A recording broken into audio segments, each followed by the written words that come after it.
One of the ramifications of prolonged trauma and misalignment is that we really miss out on the good times and on the accomplishments.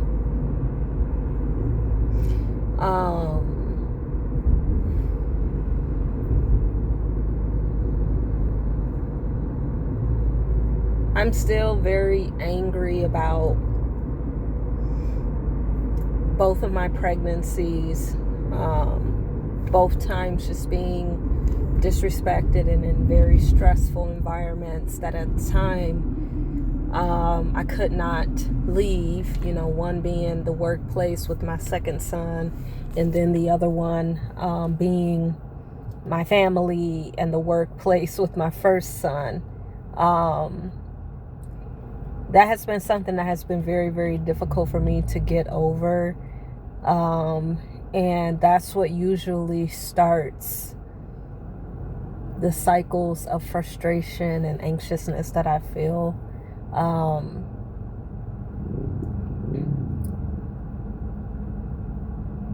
They say healing takes place in communities, but for me,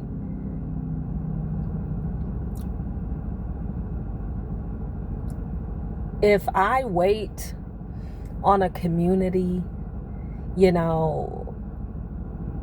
will be out here on the streets destitute. And that's just that. I am frustrated sometimes at the fact that I was not afforded the privilege and my right being in a female body. I am angry at the fact that I was denied safety, that I was denied the right to express myself, that I was denied privacy, that I was denied protection, that I was denied guidance. I am still resentful at the fact that it's very difficult for me to maintain relationships due to, my upbringing. I feel that people know that I have depth and capacity, and people feel that they don't need to pour back into this. People feel that I'm just here as a sounding board and as a crisis manager. People feel that I don't need reciprocity, that I don't need pouring into, that I don't need respect. Why is you all up on my fucking bumper? Holy. Anyway, but during the times of, the heavy trauma and stuff, I was making major moves that I was not able to enjoy because somebody was in my ear talking shit. I've always had to address somebody. Somebody said some shit that made me very angry. And even when I'm supposed to be grieving, I couldn't even grieve properly because, again, I'm at my sister's funeral and our family members are disrespecting me. And it's just like,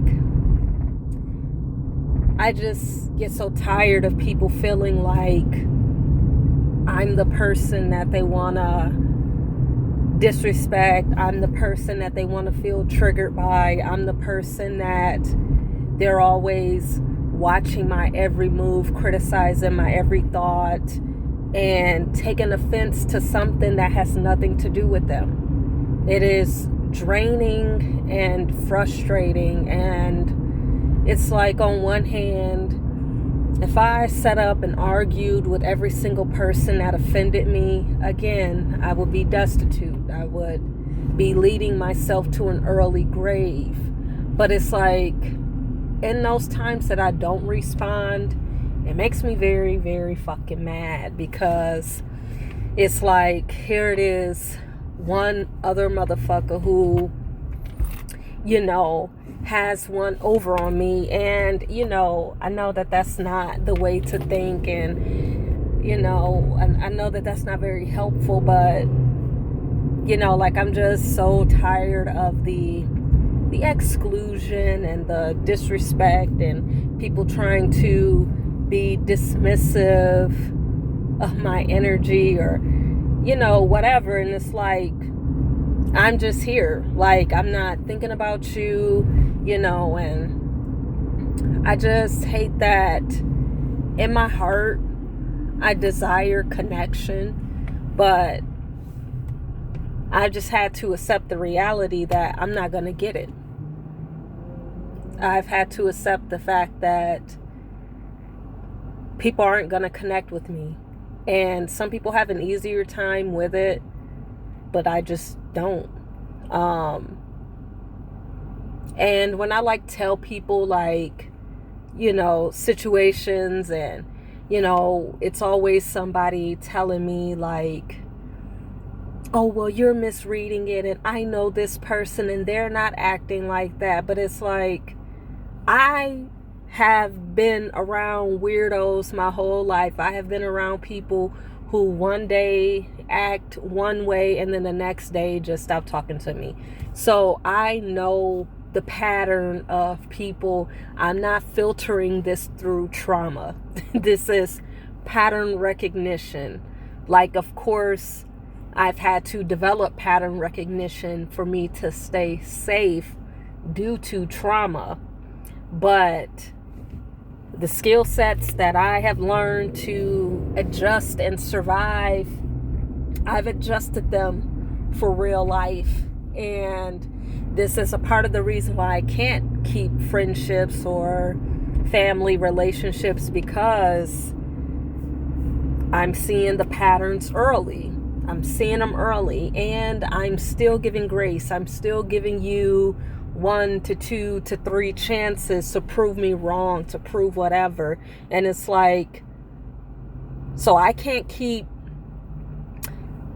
putting myself at risk, putting my emotions at risk, trying to maintain a relationship with someone and saying, oh no, it's just trauma, because I've done that to myself. I've gaslit myself and have spent so much time and so much energy trying to make a connection work that just don't work.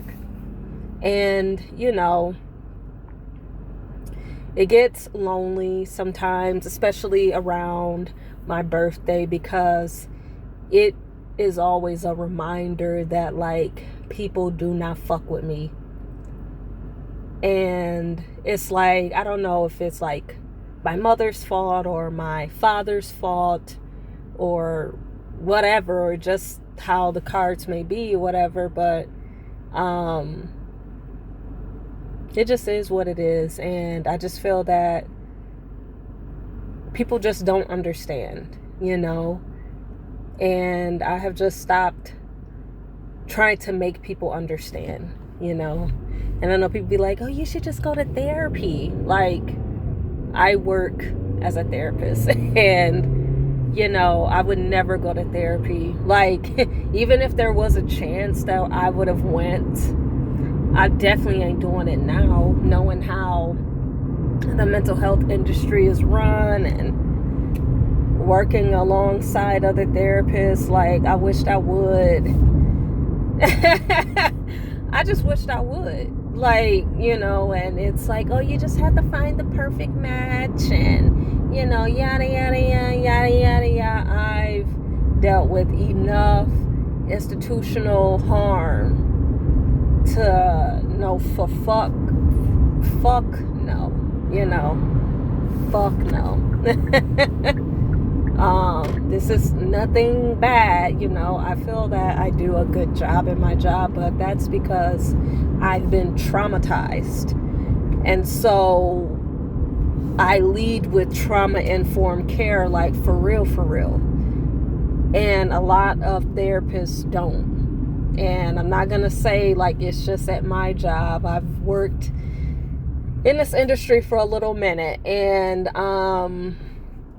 yeah, the ethics, just because somebody has a license or been in the field for years and years and years, no. And I just feel like at times it's very performative, and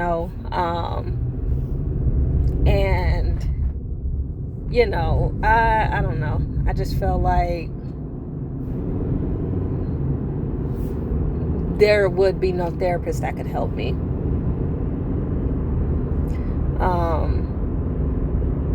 And I'm just not willing to risk being harmed again. Like, no. I tried therapy once as a kid. Well, we were forced to because we were in foster care. And we had a black male therapist. And I do believe that there needs to be more males in, doing therapy, mental health counselor, therapist, psychologist, whatever the case may be. But anyway, this man, I don't know if he worked in juvenile detention or what the fuck he did, but his ass was mean. And obviously we've had trauma from our abusive daddy and all this other stuff, so I really just didn't feel safe talking to him. And it was just like his personality. I just remember like sitting across from him at the table, and like I just kept feeling like a very heavy spirit. And I remember like he was so mad that me and my brother wouldn't talk. And so my brother, he had started like acting up. And so somehow, some way, my brother was like trying to get out the room, and he was like grabbing my brother, and my brother was like walking up the goddamn wall. Like, it was just so ridiculous. And then my brother was in therapy because he was taking ADHD medication. And so that was part of the medication management was the therapy. And so obviously he went most of the time, but there were family sessions that I attended, and our father and our mother had attended. And yeah, like obviously my relatives wanting to weaponize things and put me on the spot and talk about me, and it's like, I'm not the client here, like my brother is. So like, why are you talking about my struggles? And if you feel like I'm struggling, then why aren't you getting me some medication or some therapy then, to help fix that? But but whatever. But I don't know. These are just some of my thoughts. Trying to navigate life. Trying not to let this time of year bring me down, since, the body keeps score and all this other jazz and dates and all that stuff. Usually around June, July-ish, because this was around the time that, I had really stopped fucking with my relatives, and, had cut them off. But I was literally battling and fighting for my life, pregnant with my first son, trying to finish up grad school, and then my son's birthday is later on this month, and then thinking about how my relatives came up to, the hospital, was just so fucking disrespectful. And I just don't know if that was the cause of the complications with labor, because it kind of stalled a bit. And I just remember like feeling helpless and all of that shit, because they came up there, disrespecting me or whatever. And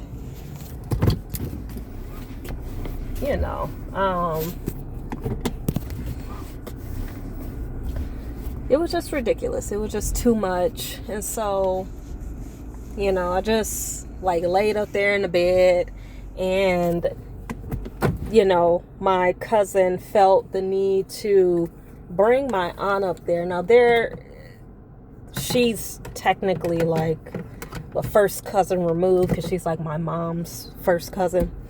And so she brings my aunt up there. And now I didn't call anybody and say, I didn't call them and say, hey, obviously my family, because they talk so much. My brother told her, and then she decided, oh, I'm going to just go up there.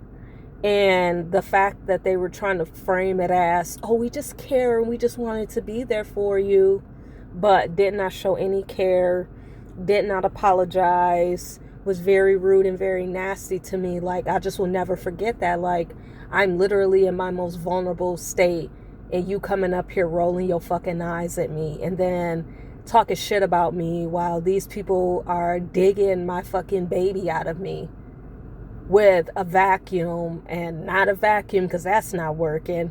Now they got to run around and dig forceps out while my son's heart rate is steady declining, and then he comes out breathing heavy. Labor just stalled. Epidural stalled the labor. It was going smoothly, and then it just was nothing. And so,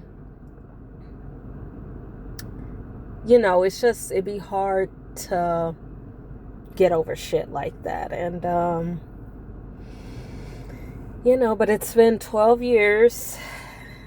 I don't know when the heaviness around this time is going to disappear, but, my relatives really did their big one, and then had the audacity to tell me that, oh, it wasn't that bad.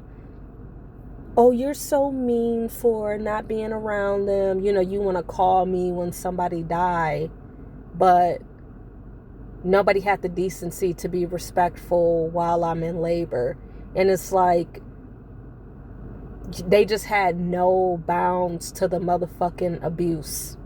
Because that's what this was. This was abuse. Like, even though I was an adult, but you still violated my space. I told my aunt months before my son was born, probably like a month or so, no, probably about 2 months before, probably like 3 months before, because she was cutting up. I had told her, like, I don't want to talk to you. Like, I'm done. She just kept at it. And it was like April of that year. Yeah, because it was before my graduation from grad school. And so I disinvited her to my grad school graduation. And I was like, I don't want you to come, and I don't want to talk to you no more. I didn't invite her to my baby shower. So it's like, I didn't invite you to 2 things. So, like, why do you think I want you at the birth of my son? And the thing is that she was just so disrespectful. Like, oh, I don't want nothing to do with him. Like, she literally thought that I was about to give birth to my son and bring her around him for her to treat him the same way my relatives have treated me. And my relatives really sat there and said, I don't know why you're so upset. Oh, she's only trying to give you guidance. Yada, yada, yada, yada, yada. Questioning whether or not I was going to be able to parent. Questioning all these things about me. Disrespecting the fuck out of me. And then think like, because you throw my name in some fuck ass obituary, because you send some weak ass messages or this or that